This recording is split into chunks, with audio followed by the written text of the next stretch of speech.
Voilà, merci Nababone Nyon Sonomi Keboza et belé liboso ya baposte télévision na mino kolanda chaîne na mino bolela makasi bi solution TV ya oyo ngamo kolandre de la presse congolaise na Nadège Boté la patronne donc tout ça on a lemba super juste ici ka wapi na salle oyo moi na lemba donc to reço la papa obsèque ya maman na so minondo na organisation ya bana lemba ya artiste comédien ya lemba donc tozo kota to découvrir biso na bino ensemble nini vraiment to kosola awa to lunga to yeba et sali nini matenge ke wapi et sali boepo na nini ba rumeur eza vraiment trop donc bon rester toujours branché pour recevoir ba question ba réponse na bino ensemble et à suivre dans Bi Solution TV. OK, merci beaucoup. Merci en tout cas na bandeko ya association de presse en ligne du Congo. On a initiative au Sali. On a vu ça, c'est une occasion, tout le monde a moi, la zone d'ombre pour ma bana lemba, honnêtement, vous battez ça trop. Il y a un autre qui tout le monde l'équipe, donc voilà. Merci beaucoup pour ça. Alors, bana lemba, baza banani. Bana lemba, baza bana lemba. C'est-à-dire, bazali bana oyo, babotami, bakoli, pe basali, babandi musala, et longo moko na mama po tozolela lelo et baza bana avenue ya Mindondo bana quartier Mindondo bana oyo babandi musala ba Mindondo bakuti Mindondo na musala et puis ba cheminer na ye yango nde tango sango ekoyaki tolobaki non Mindondo avant azala international Mindondo avant akoma na ballet national oyo répétaka na Kinshasa Mindondo avant akoma na groupe Salongo oyo siège nango za na lingwala na RTNC azali nanu mwana lemba abandi musana awa abotameli awa ngaza mona télé ils pratiquement 5 minutes na lotoy so ba gesho donc aza pratiquement à 20 minutes na 20 minutes 10 minutes na Mindondo milo pana banso katika makadamo ko pa Mindondo mayonnaise ndenge moko mama kalunga ndenge moko donc tozana no bana ya quartier nde yango tobaki ata soki Mindondo azali artiste international ata soki deuil ezali national mais sengeli biso pe to la kisa na monde entier que Mindondo azalaki d'abord ndeko na biso soki auti ba répétition na ye avant alala to kabola na moi vers to beti moi masolo avant akenolala yango tobaki to sangana to la kisa bolingo na biso to la kisa bomoko na biso po to le landeko na biso pour mukilité et sentir que non Mindondo elle n'est pas tombée du ciel mais azaki pe kovanda na quartier moko anu vanda pe na commune moko na commune wana azaki pe na ba artiste ya ono moni organisation na biso ya bana lelo. Merci beaucoup. C'était là le président Roch Bokabela Bodo. Président, une autre question ça. Quelle différence y a-t-il entre organisation à Bino Abana Lemba na organisation à NTPC? Parce que tout le monde qui na ebembe ya papa na biso Bungeri banjilwa to pe bana chango basenga pe basala ba organisation na bango d'une manière ya ko rendre hommage et pas ya papa Mundori étant natif ya chango. Mais je crois l'un d'entre vous, par exemple, Yomoko faire partie d'un comité à NTPC, Toebisu Papa Modero faire partie, je crois Bazala qui mal compris. Mais subitement, tout le monde est notamment possible au l'organisation, tout le Mindondo, tout rendre hommage. Hier on était dans la réunion du président Massoumou. Tout le monde, même président Lomba, dit que non, tout c'est la guécho, tout c'est la mayonnaise, Modero, tout n'a pas de budget, organisation n'a pas de et ça dit combien. Bon, on a fait que moi, injustice, c'est dans la sens où. Bon, yango eza vraiment bien nengo eli biso ba caméra pour te expliquer. Nengo na lobaki bana lemba toza na biso ka bana lemba. Toza association ya théâtre te. Bana lemba eza bana quartier ya Mindondo. Bana lemba eza bana oyo ba répéter ba bandi théâtre elongo na Mindondo. Je crois que mona ki atana liwa ya papa Simaro Lutumba. Bana lingwala basombaki makambo. Na yo. Donc dina comment na soki dynamique lingwala soki ni ndomba zalaki. C'est-à-dire que nous sommes à la base de abandonner la masolo et il faut ce qu'il il faut bango pe batelema. Biso nous n'avons rien à voir dans l'organisation il y a ANTPC. C'est-à-dire que Mindondo Zali c'est une comédienne nationale et deuil naye est national. Alors mutu oya organiser structure organiser les obsèques nationales. Il y a Mindondo Zali ANTPC.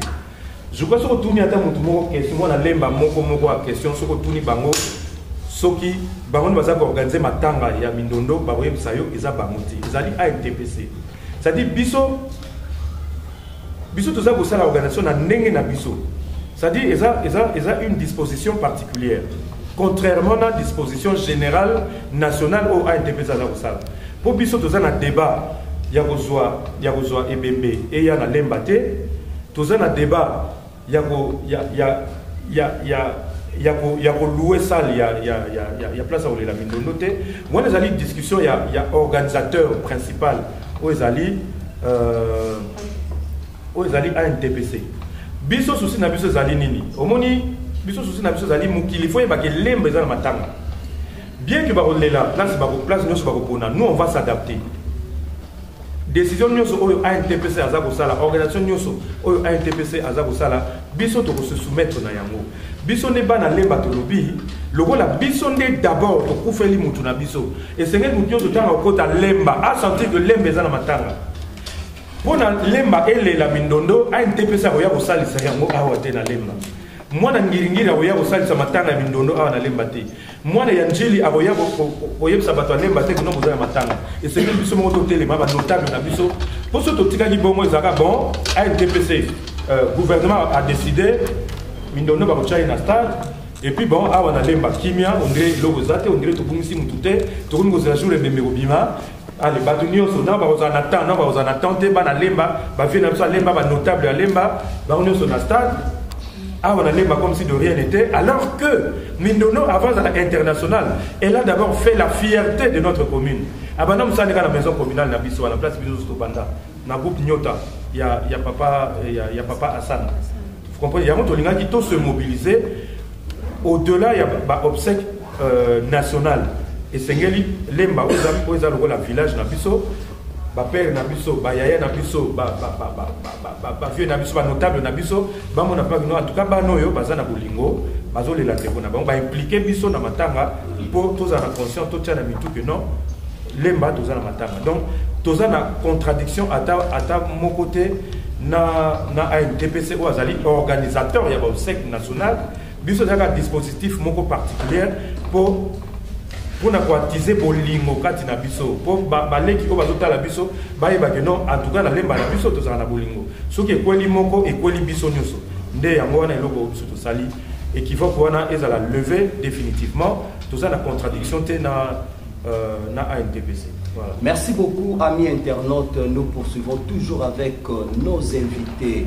Nous sommes là avec aussi le président Guy Chopazawana bandeko na biso ya bana lemba to yebi ki na ba obsèque nyonso organisation nango evotaka budget oyo ebimaka po balela moko to pe mongwei na ebembe ya papa Tshisekedi to yebi ke plus d'1 million oyo ebimaki po ba organiser obsèque ya papa Tshisekedi ya papa na biso Lutumba biso to banda participer na ba réunion nyonso c'était $250,000 ya mame waso nazale kutu inclus na kati ya comité d'organisation on a nyonso esengai $50,000 mais babimisaki $30,000 pour na kolela mais bino boyebisa biso nano tozomona lokola na ebembe ya papa Mundweri monte ya budget bato batikali oyeba te et puis na ebembe mama Solange jusqu'à là boyebisa biso budget oyo eza voté pour na osala makambo nyonso ya ebembe ya mama Solange Mindondo eza combien?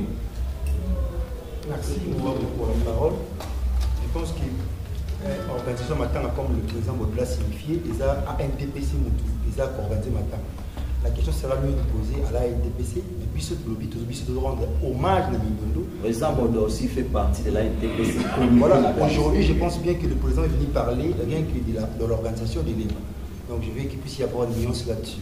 Donc, Bisso Awa, Lemba, tout ça, il y a un budget dans Bisso. Budget puis à Lemba, comment est-ce que organiser Matanga à notre manière, Lemba Tech. Donc voilà, il m'a dit une affaire de $6,150. Et jusque là, maintenant, si budget n'a pas parce que tout le monde dit pour mon corps et bima, bah tu vas sentir que Lemba a rendu un hommage digne. Il y a Combo, il y a Mindondo. C'est ça notre grand souci. Il y a un autre qui peut-être créer une polémique là-dessus que et le positionnement. Donc l'Mbappé, budget n'a pas $6,150. Donc, on va poursuivre. Nous sommes sûrs qu'il est trop pour parce que s'impliquer. Et puis, ba louer initiative oyo depuis lors vous avez wapi pour nous initiative na profité de l'occasion pour féliciter les présidents Modero et président Bordeaux na président Lombe oyo bazwa ki initiative wana et tombe à l'embaltec par les biso et tombe exécutant de se soumettre dans l'ordre au pesami to lobito organiser les locaux ndenge et sengeli donc je pense que c'est ça.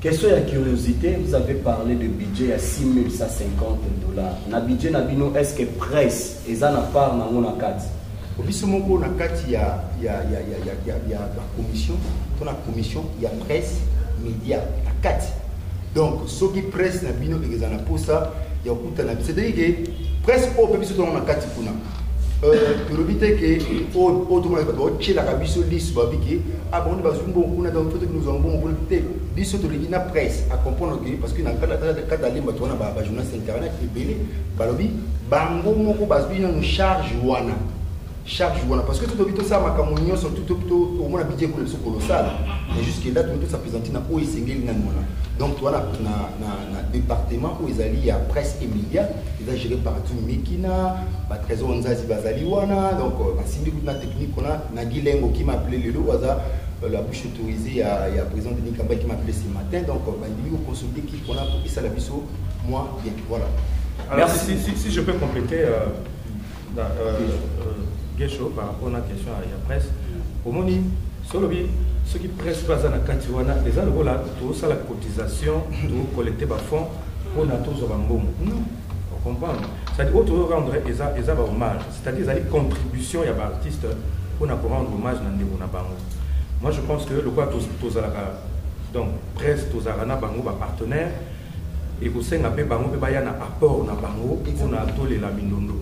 Mais s'il faut s'exprimer en termes de budget, c'est-à-dire au sein de tout revoir ce budget, il faut acteur le mot paix, soit caché naïe. Or, il faut toujours réfléchir en termes de budget. C'est-à-dire la location, il y a un podium, pour tout limite, tout podium, et ça a 3 jours, l'artiste va les gars, ça va spectacle. Il faut tout louer, vidéoprojecteur, tout son tissu, pour tout projeter ma film naïe, sonorisation, ma banderole, les mataches au monde déjà ma banderole. Budget à moi, et ça budget dépense, et ça budget pour nous cacher dans le spectacle, tout foot à marathé. Donc ceux qui pressent, basape, banimba ya bolela na biso, bango pe il faut ba la biso contribution na bango pour la biso bolingo oyo bozaka nango parce que biso lelo soki mutuma après ça kufi tokoya ko lela na bino sans pour autant to luka bon soki toye mama kalunga ye na matanga presse bon na retour na il faut que c'est mon carburant bien bon non ils a bon outil donc et c'est là après on a bino parce que tout ça la mo bénévolement pour na lela ndemo. Merci beaucoup. Nous avons paraphrasé tant que la budget à presse. Par exemple, les Mami Wasso, jour et à sorti encore. Bataki 2 bis pour permettre à la presse, comment va ça la reportage. Jour payé enterrement, batela ba 2 bis et même ba na nécropole, baso. Yango na tout na terme wana. Pour ne pas être égoïste, na titre place c'est pas bande comme sous bazawana to les série de 3 questions. On s'est présenté d'abord. Je crois que Télénoïti a aussi déplacé Ritu à tout mois. Il y a pour Bazoa, on nous poser questions. 3 personnes. 3 questions pour la 3 questions. Bonjour, ma président Richu à tout mois. Juste, on a posé une question rapidement par rapport à la presse des présidents Toloba. Après cet exemple encore. Quels sont qui journaliste bien Moutoumoko à Koufeli, il y a presse à Koufeli, et maman Kalunga Soaye. Et c'est un peu moins effectivement, c'est un pour la represter. Et c'est un pour la Koufi bien maman Kalunga bien Moutoumoko à prester, c'est un ils ont la gratuité. Donc il y a des questions au président, donc au junior à poser qui par rapport à Yawana. Que non ceux qui presse n'engagent aïe comme ça, est-ce que moi transport et là et que moi l'homme est là pour la faciliter ça dans le sens qui d'autre? Merci beaucoup. Comme on a eu Régila, vous coordonnatrice à Congo. Est-ce que ma fanatique il y a maman Mindondo va s'occuper quoi au bazar à Lemba va s'occuper quoi au Somba pour le pour la maman Mindondo? Qui d'autre? Oui, merci. Charlie, de la part le Congo TV et Afrique Lumière TV. Question est-ce que l'organisation est na lemba ou bien est sur place na lié au matanga officiel? Deuxième question est-ce que vous avez autorisation préalable et organisateur ya matanga? Question là. Merci beaucoup. Non, la question à Souka. En tout cas, biso en tant que bana lemba, nous avons permission pas monter pour les nous n'avons d'autorisation à recevoir de personnes qui n'est par contre informé. Donc, ils ont logique. Même dans un village, quand vous perdez un de vôtres, vous qui tout un chef du village, papa, est-ce que tu es là? On n'a pas de permission à demander, d'autant plus que tout ça pour enfreindre l'organisation générale, il y a un secteur aux alliés piloté par un DPC en symbiose dans le groupe Salon.